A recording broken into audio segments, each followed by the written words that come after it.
My name's Eloise Harding. I'm a political theory tutor in the politics department here, and my talk today is called Faces of Power, because I'm mostly going to be working from Stephen Lukes's book, Power, A Radical View, but going a little bit beyond that. So I'm going to start with a question to you guys. What is power?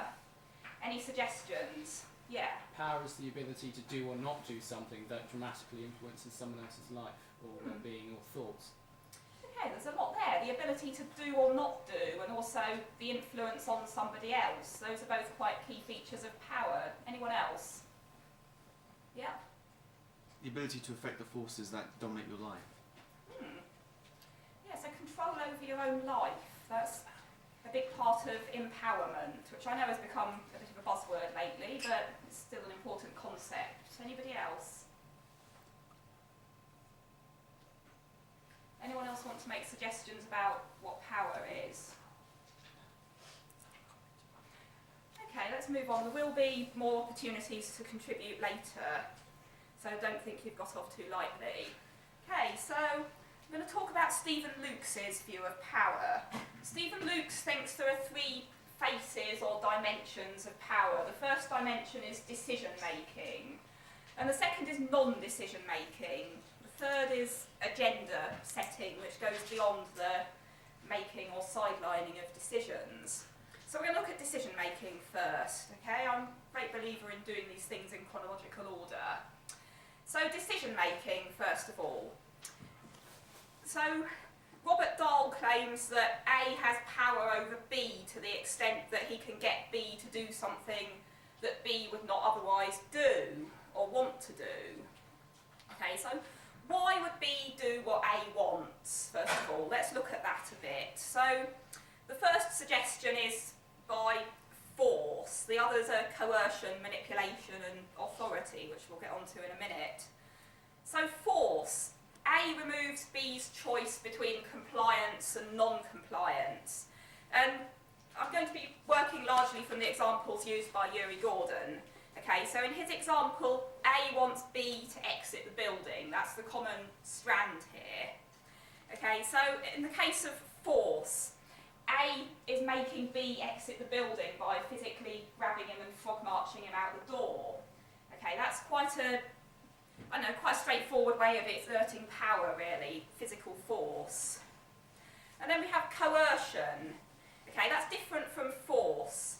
Okay, it's still unpleasant, but in this case it doesn't necessarily involve frog marching someone out. It involves A applying some kind of unpleasant sanction in order to make B leave the building. So for example, A could turn the heating off to freeze B out.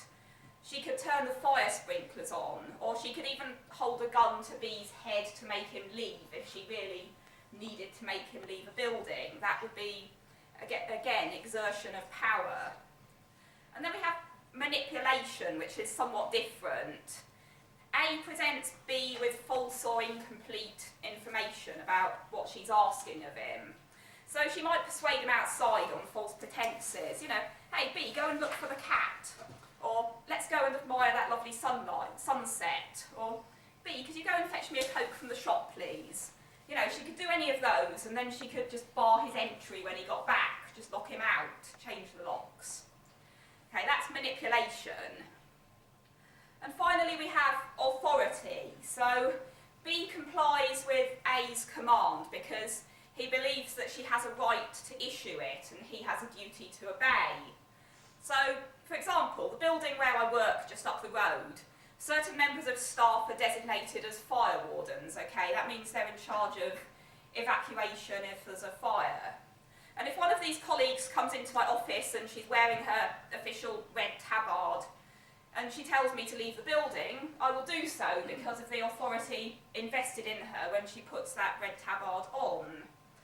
Okay, that is exertion of power, probably more legitimately. It's the exertion of power through having a right to exert it and the other person having a duty to allow it to be exerted. So the expression of one-dimensional power can actually be seen in observed behaviour. Okay, so it's quite useful to note that you can actually see what's happening. A exerts power in some way B leaves the building, whether B wants to leave the building or not. B would be quite happy to stay in the building. So let's look at decision making then, okay, because this is the kind of case that Luke's uses to illustrate one-dimensional power. So in a conflict between A's preferences and B's preferences, the decision will almost always fall on A's side. It's generally considered that if A has power over B, she will also have a greater level of influence than him, particularly in formal power structures. You know, A might have contacts on the local council, for example. She might even be a member of the local council, or be the local MP, or be somebody who makes a high financial contribution to the community. At any rate, A has power, and that's manifested in decisions going A's way. So can anyone think of an example of this type of power in practice? Yeah? Like lobbying? Lobbying, okay. So some lobbying groups have more power than others, okay. It's called an insider pressure group. They're closer to the source of the power, which means they have more power themselves. They have more influence over, say, an outsider pressure group. Okay, any more examples of power and decision making? Yes? One might make a significant contribution to the Unite Union and therefore have greater power within the Labour Party in setting manifestos and what have you. Yeah, and that would be especially pertinent if Labour form a government, because, you know, the Unite Union has significant influence there. Okay, so that would quite heavily influence where the decision-making process went. Okay, so I mean, I've got an example. I'm going to be carrying this case study through the entire talk, so I hope you like talking about the positioning of toxic waste dumps, because it's going to be a constant example. So we've got Amy, and she's an industrialist, and she would, for whatever reason, benefit from the creation of a toxic waste dump. Okay, but as these things pan out, the ones who profit from these things are not the ones whose backyards they get built in. Oh no, it's going to get built in either Belinda's neighbourhood or Celia's neighbourhood. We'll talk about Celia later. She's less relevant at this stage. So Belinda is an environmentalist, and she really doesn't want a toxic waste dump in her neighbourhood.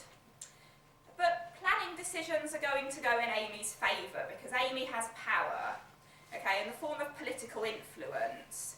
She doesn't have much by way of force, you know, she can't physically bulldoze an area and dump toxic waste there. And she is able to apply coercion. So, for example, she makes significant financial input into the local community. She could withdraw that. That is an unpleasant sanction for a decision not going Amy's way. And she can also quite likely score highly on manipulation. She's not necessarily going to present the complete information about the extent to which the toxic waste dump is likely to affect its neighbours, okay? She can play down the amount of pollution. She can play up the safety procedures, play up the risk assessment, and also perhaps the benefit to the community in terms of employment and so on. Authority is more nebulous. You know, if Amy's a significant figure in local politics, like if she's actually on the local council, she might be seen as having some kind of authority. Okay, so that's decision making. That's the first face of power, a one-dimensional approach to power that sees power as something you can actually observe. Okay, it's manifested in observable political behaviour, namely, in this case, the decision going Amy's way rather than Belinda's. So then we have non-decision making, the second face of power. So here's how Bachrach and Barat summarise the second phase of power, non-decision making. They say, of course power is exercised when A participates in the making of decisions that affect B.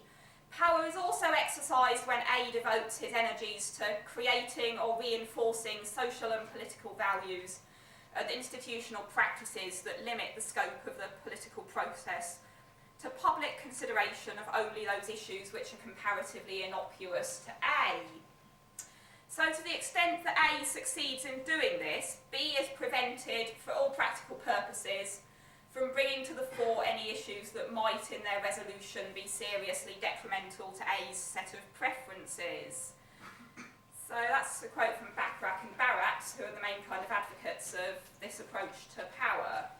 So the point here is that power stops potential issues from becoming topics for political debate. Okay, some topics don't even get to the decision-making stage. Can anyone think of an example?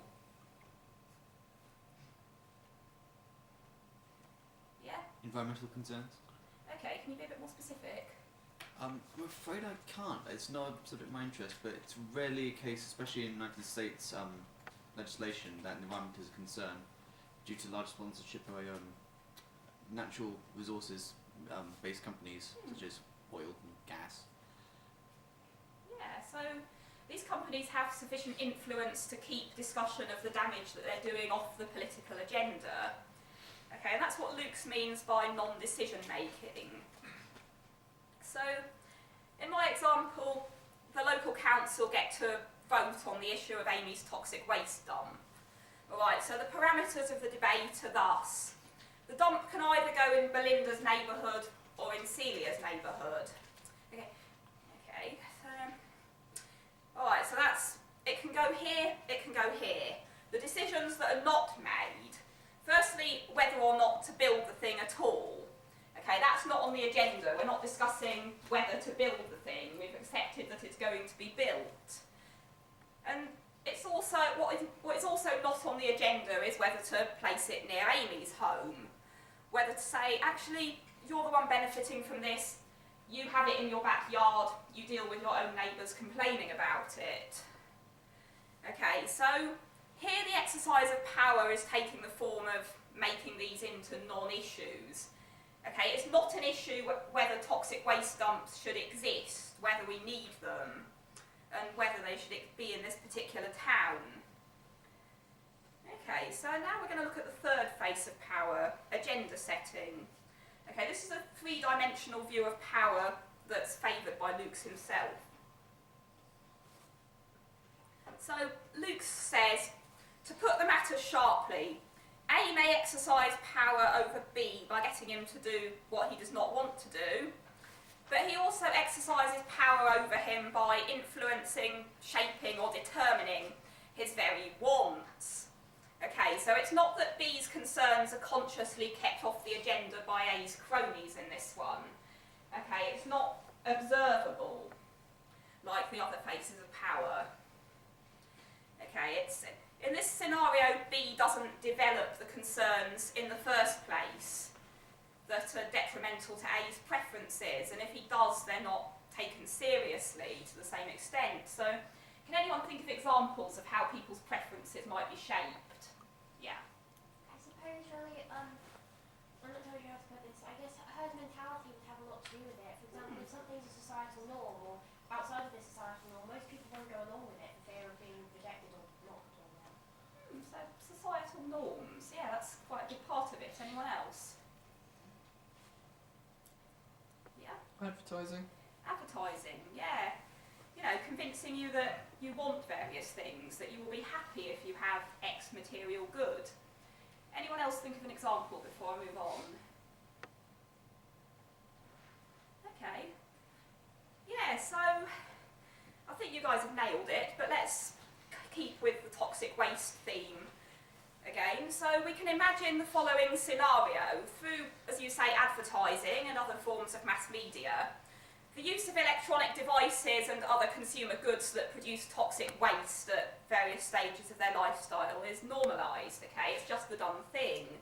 It's what everyone does. So, you know, a picture of the, I think, iPhone 7 there. Personally, I can't tell them apart without putting one on the scales. Come on, iPhone 7s are massive. Okay, so, like, when I was your age, phones were getting smaller. But...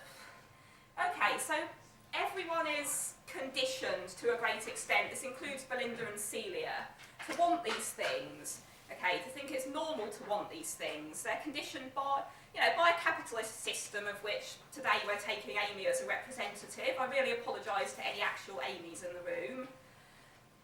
You know, so maybe we even feel that we need these things. You know, as it gets normal to have a smartphone, it gets harder to live a normal life without one. It gets harder to maintain contact with your friends.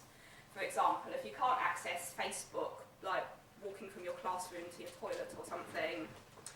So, you know, it does becomes the norm, as you say, the societal norm to have these things. So, the toxic waste that these things produce, it can be portrayed as just inevitable. Okay, it can also be said to fit better in some areas than others. If Belinda's neighbourhood is considerably scruffier and more run down than Amy's, then that's where the toxic waste dump is going to be approved. Okay, they also the council might think that Belinda's neighbours have less power than Amy's to really protest this. We'll talk about that later. So, of course, this manifestation of power goes beyond consumer society. It's not just about the iPhone. So, if we're to believe thinkers such as Louis Althusser, whole governments and political systems maintain their power with what he calls ideological state apparatus. So the media, religion, the education system, and in Althusser's view even the family, all play a part in an individual learning her appropriate role in the system. And this can be said to circumscribe the options people have and the desires that they feel are appropriate to have. Okay, so for example, you know, it's very appropriate in this society to desire an iPhone 7. Okay, it's appropriate to want to be able to communicate the whole time, to be wired up to something or other constantly, to acquire new gadgets and consumer goods generally. It's not considered as socially appropriate to want to live completely off the grid and completely refrain from using electronic devices. That would tend to be looked down upon and thought slightly odd. Okay, more so than a lifestyle that involves excessive consumption. Okay, so now we're going to move on to the second part. Who has power? Okay, so who do you guys think has power? Anyone give me an example? Yes. We do as the electorate, Okay, yeah, that's a good one. Okay, anyone else? supposedly. Yeah. The state. The state, yeah, the state is the most obvious manifestation of power. Okay, that's the really big one. It's the one that you can actually see and hear about and investigate. Anyone else? Would you say that wealth generally correlates to power over certain area? It certainly correlates with influence to a great extent, yeah. Multinational companies have more power than some countries. Yeah, they do. Yeah, I can see you giggling at him, but they do have power. They have the power to completely withdraw their factories from any given country, okay, and leave it skinned. You know, leave it without the money that the company's been bringing in. Any more examples of who has power? Yeah. The media. The media, yeah. The media get to do quite a lot of the agenda setting that we've just talked about. Yeah. And the professional middle classes, Professional middle classes, how? through forcing their culture onto the working class, and generally the fact that they have a higher wealth and cultural capital. Yeah, cultural capital. A type of power that shouldn't be overlooked, yeah. Okay, so do you guys think you have any power? Yeah? No. Why not? Because we don't have the ability to control the forces that govern our lives. We have no influence on the economy. We have very little influence on the democratic procedure. It's a bit trite, but essentially we are only given a very narrow choices of whom we are to be represented by. Okay, yeah. I think we don't currently hold power, but we do have the ability to hold power if we combated things like apathy. Okay, yeah. You do have power in certain things, like you can peer pressure. It's not much power, like in the great extent of things, but it is power in certain Okay. and being voted, well, some of us will, in the near future, be able to vote, so that's power. Yeah. Anyone else? Okay. So it's interesting, you've talked about all the different types of power. You know, power as an electorate for example, power to change things through the state by voting, power to exert peer pressure. You know, there's all different types of power here, and that's a very useful link to what I'm going to talk about now, which is different types of power. So the references here are John Holloway's Change the World Without Taking Power and Yuri Gordon's Anarchy Alive. I've put the full references on your handout if anyone wants to chase those up. So there are three types of power that I'm going to talk about. Firstly, power over. Secondly, power to. And thirdly, power with. Right, so let's look at power over first, alright? Because that's the most traditional form of power. Okay, got some examples pictured there. There are the scales of justice outside, Madam Justice statue outside the Old Bailey there. Policeman arresting someone, and the House of Commons. So Holloway defines power over as breaking the social flow of doing. Those who exert power over the doing of others deny the subjectivity of those others, deny their part in the flow of doing and exclude them from history. Okay, so people are exerting power over other people's actions and other people's output. And, you know, writing them out of history by exerting power over them. So, I'm aware the general topic for today is power and control. This is the type of power that is most explicitly about control in the form of domination over one group of people by another. And in Holloway's terms, it's focused on an ability to command others to do what they wish them to do. So again, you know, A has power over B because A can get B to do something B doesn't want to. So this is that type of power exemplified. It's the type of power that's normally attributed specifically to the state. Okay, so that was, you know, one of the examples of who has power, the state. And this is the type of power concerned. So, you know, I've talked a bit about ideological state apparatuses, Althusser's concept. So, alongside these, you know, obviously the ideological state apparatus is not always enough to maintain control. Sometimes people see through all of it and rebel anyway. So, of course, then we need repressive state apparatus. And that's the broadest definition of we need I have ever used.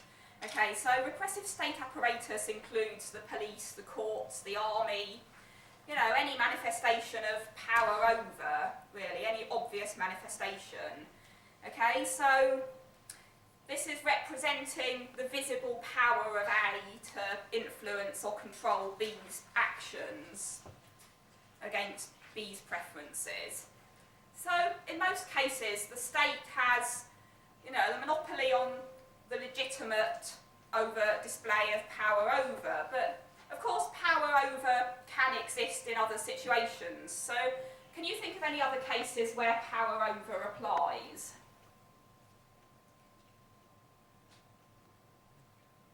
Cases of one person or group explicitly exerting power over another. Yeah? We're kind of doing that in this room, I guess. I don't know if it's more of like a socially acceptable thing or what, but like, we're listening to you talk, we're putting our hands up and you can decide whether we should talk back or not. It's kind of a interesting dynamic. Okay, yeah. Yeah.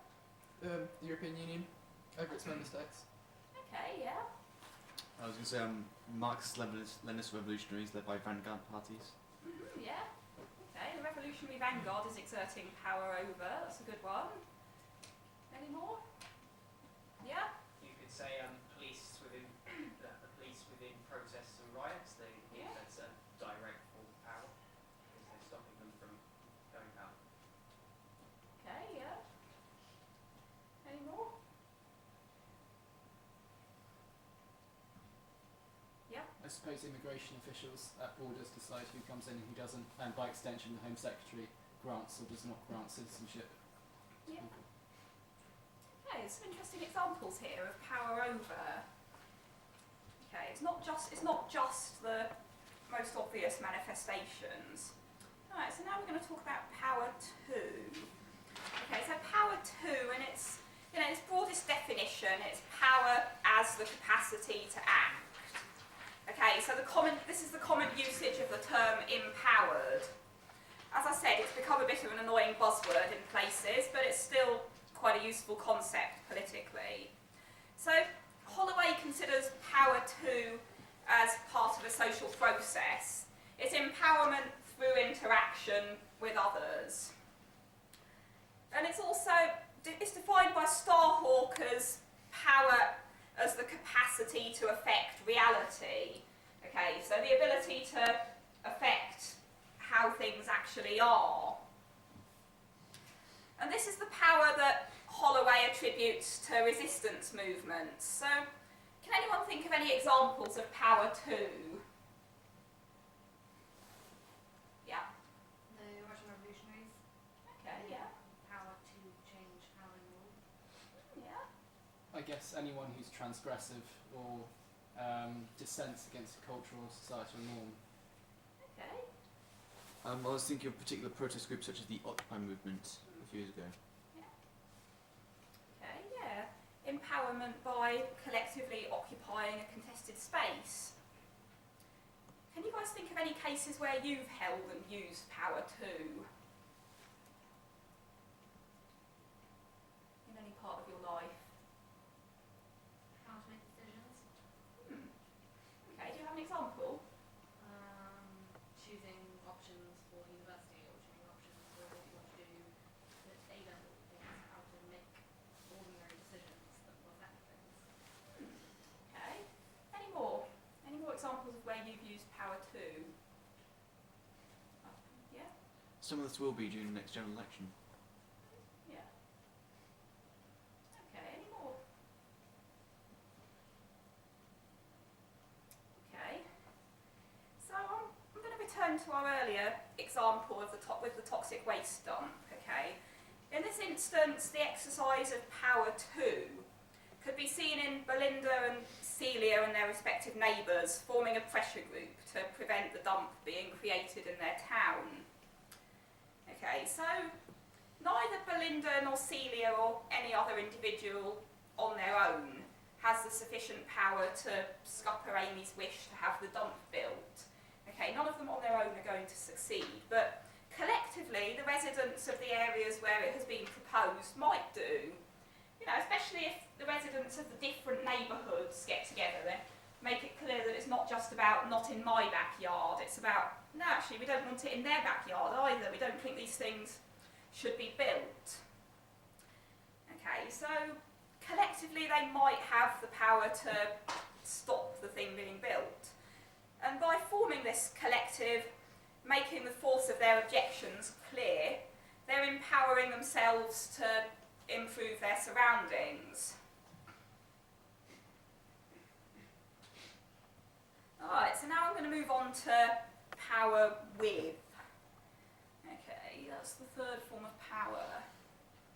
So, Starhawk, who's being paraphrased here by Gordon, defines power with as power 2, wielded as non-coercive influence and initiative among people who view themselves as equals. Okay, so it's very different from the type of power we looked at the beginning. Okay, it's not power over, it's not like one group exercising power over another, one group having more power for whatever reason. It's among equals. So let's use the example of the protest group started by Belinda and Celia. Okay, let's say this is a horizontal protest group. It has no official leaders. Okay, but let's say Belinda has some natural leadership skills. So what do you guys think are natural leadership skills? Yeah? Charisma. Charisma, okay. Anyone else? Yeah? Psychopathy. Psychopathy. How is that a natural leadership skill? Because it means you're capable of being unempathetic and knowing how to manipulate others in order to give them what they think they want. That's a very cynical view of leadership. Perhaps, but the most popular United States presidents, Jackie Kennedy, Bill Clinton, Teddy Roosevelt, have been ones who exhibited the most psychopathic features. I mean, of course, we've talked about manipulation as a source of power, haven't we? So he may be onto a point here. I would like to think that in a group that consider themselves equals, it's not such a thing, but generally, yes, it could be considered a leadership characteristic. Any more? Yeah? I think confidence is a good one. I don't think people would be willing to follow you if they think you don't know what you're doing. So confidence, yeah, that's a good one. Any more? Yeah. I could say empathy was one of them, because you wouldn't really want to follow someone that doesn't really care about them, like anything. You know, I personally wouldn't follow someone if they were just shouting all the time and didn't care what anyone's thinking or feeling. Yeah, that's interesting. We've got two contrasting views of leadership here. It may be down to different types of leadership here, because obviously there are different types of leadership. There is leadership that involves power over. Okay, there is also leadership that is more based on power with. So that dichotomy could be just down to different leadership styles and their appropriateness for different contexts. Any more leadership skills? Yeah. Persuasion. Persuasion, yeah, the ability to persuade. I mean, that's, you know, the flip side of the ability to manipulate, really. The more honest version of manipulation is persuasion. You know, sometimes it can be used for good. You know, sometimes you can persuade people not to drop toxic waste in places where it would impinge on other people's lives. Sometimes you can persuade people that they really want toxic waste in their back garden. Either way, it's a very useful skill to have. Any more? Okay. Okay, so Belinda has natural leadership skills, okay? Belinda has confidence, Belinda has empathy, Belinda has charisma. Okay, so because of this, Belinda has a high level of power with, and her influence is very strong in the protest group. She lacks power over, she doesn't have any official authority. Okay, there are no official leaders here. Okay, but nonetheless, she has a high level of power with, she's kind of an unofficial leader. So Gordon has a criticism of power with. Okay, and that is that it prioritises people who are articulate and charismatic. So, do you guys agree with that? What do you think of his assessment here? Okay. No, I mean, I have a bit of discussion about the criticisms of power with. So, I mean, Belinda, she could be everything you want in a leader in that kind of movement. She could be articulate, outgoing, have a sense of humour, be very good at motivating people, and preferably be very good at motivating people to do good things. Okay, so she has all the traits that allow her to accumulate power with. Now this is manifested by the rest of the group taking her suggestions for action seriously, purely because she suggested them and she's someone they have a high level of respect for. But let's say that Belinda, she's not actually perfect, all right? Let's face it, nobody is, particularly if they have a leadership role. So let's also say that Belinda is kind of hot-headed, okay? She's very impulsive. She gets angry easily and acts on it. She has a very poor grasp of strategy, okay? She can't look at things strategically very easily to save her life. And occasionally she thinks up protest stunts that would be unnecessarily dangerous. I'm sure we can all think of the sort of thing here. You know, you see people on blockades chaining themselves to like heavy machinery by the neck and stuff. That's kind of dangerous, okay? It's a last resort, if anything, and not necessarily something you want to talk a lot of impulsive people into doing. Okay, so Belinda says, let's all chain ourselves to diggers by the neck, nothing could go wrong. Okay, she has these ideas. Right, in addition to having the charisma and everything else, she sometimes has some not very good ideas about what to do on protests. Or let's all go and spray paint on the police or something would be another one. Now, Belinda has a comrade called Celia, who we've mentioned before. Celia is very good at strategy, okay? And Celia is very level-headed. She's inclined to think things through. Doing risk assessments is completely natural for her. You know, so she will apply this to any action that Belinda suggests. Okay, she will try to flag these things up, at least if she sees that, yeah, actually maybe chaining ourselves to diggers by the neck without any real forward planning is not a good plan. Okay, so the thing is, Celia is also shy, introverted, you know, uncharismatic, to put it mildly, and she occasionally stutters. So I mean, to get a comparison from the world of like traditional politics, we have Tony Blair next to Gordon Brown. Imagine the differences between those two. Okay, and so Celia, she's not the best at expressing herself in a way that motivates people to take her suggestions into account. So the problem here is that if you rely too heavily on power with of the sort exhibited by Belinda, the concerns of people such as Celia tend to get ignored, so you have to be very careful in whatever decision-making process you use. With a group like this, it would be consensus decision-making. Okay, so in that instance, the consensus facilitator would have to be very careful to make sure that people like Celia got their airtime, as it were, got a bit of time to speak and put their concerns forward.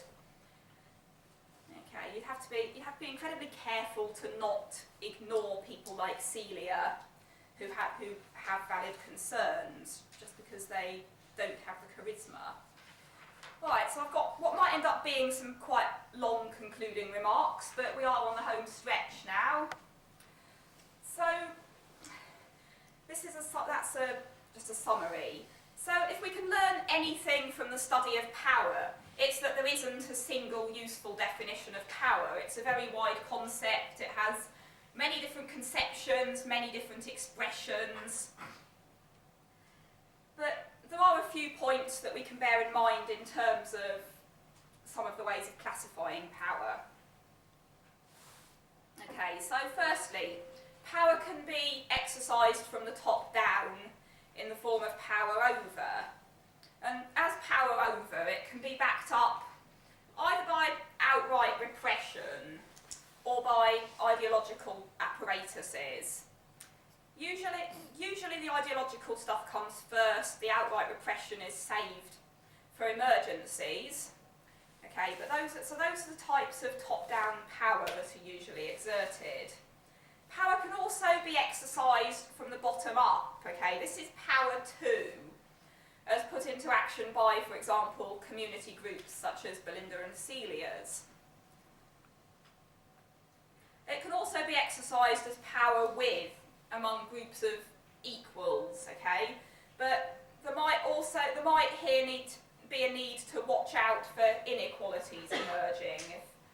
If certain people get a bit more power than is really constructive for the group's purpose, because they have more charisma. So then power can also be exercised through hard methods or soft methods, all right? So some entities, such as the state, have both at their disposal. Okay, so the ideological state apparatuses and the repressive state apparatuses. The state can draw on both if it needs to. At other times, the mode by which A exerts power over B depend on the methods at A's disposal. So if A lacks legitimate authority, she may resort to force or coercion. And if she doesn't have the means to exert these, she may rely on manipulation. If she can choose between all four, she might go for the one that just suits her circumstances best or will cost her least. So if she can exert authority or manipulate B successfully, okay, so if she can actually persuade B that she has a right to order him out of the building and that he has a duty to obey and leave the building, then, for example, or if she can persuade him out by going to look for the cat or fetch something from the shop and then lock him out, she's not going to risk injuring herself through the use of force, even if it's available. Okay, she also to some extent wants to keep her authority over B, which means not overstepping bounds. So, for the most part, we can extrapolate this to the state. Okay, the state, it costs the state a lot in terms of money and in terms of people's respect to bring out the repressive apparatus. Okay, so if it can keep order by using the ideological apparatus, it will do so. Okay, so my next point, power can be visible or invisible. So you know power is being exerted if someone is influencing your actions directly away from what you would decide for yourself. So if A is frog marching B out of the room, or holding a gun to his head to make him leave, or using legitimate authority to tell him to leave so that he does so, it's obvious that A is exerting power over B. If A has had a subtle campaign going for the last few years to persuade B that he absolutely does not want to be in that building for whatever reason, that his preferences are for being anywhere on the planet apart from the building A doesn't want him in, then that's less visible. Okay, so that's the third dimension, third face of power, the agenda setting element. And then finally, power can be legitimate or illegitimate. So we've talked about authority at various points, and authority is often used to denote power plus legitimacy. So B complies because he believes that A has the right to issue the command and he has the duty to obey. And the right to issue the command has been conferred on A by some means or other. So democratic election, appointment to certain positions. And this distinguishes her from some random person ordering A to leave the building.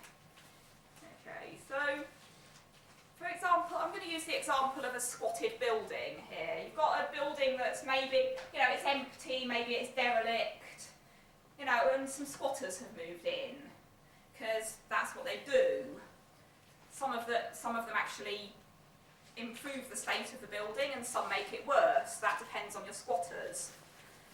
Point is, they're occupying a building that they don't actually legitimately have a right to occupy unless you do some moral gymnastics about it. So, in this instance, a police officer could ask the squatters to leave.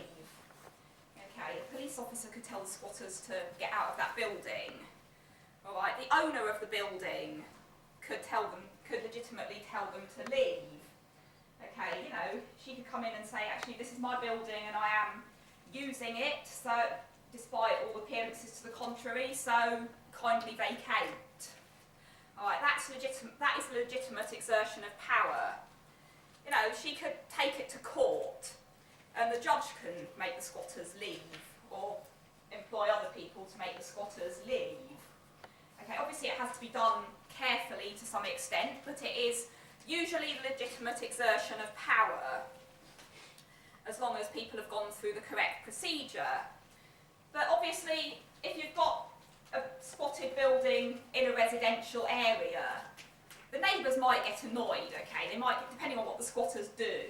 If they're the sort that have noisy parties until 5 in the morning and, smoke dope on the doorstep and stuff, the neighbours are going to get annoyed, right? And the neighbours could, they would be capable of forming a group, entering the squat and demanding that the people squatting there leave. All right, they could use force or coercion to make the squatters leave. If there were enough of them and they had the sufficient physical strength to do it, or weapons. But that would be the expression of power, but it wouldn't be legitimate.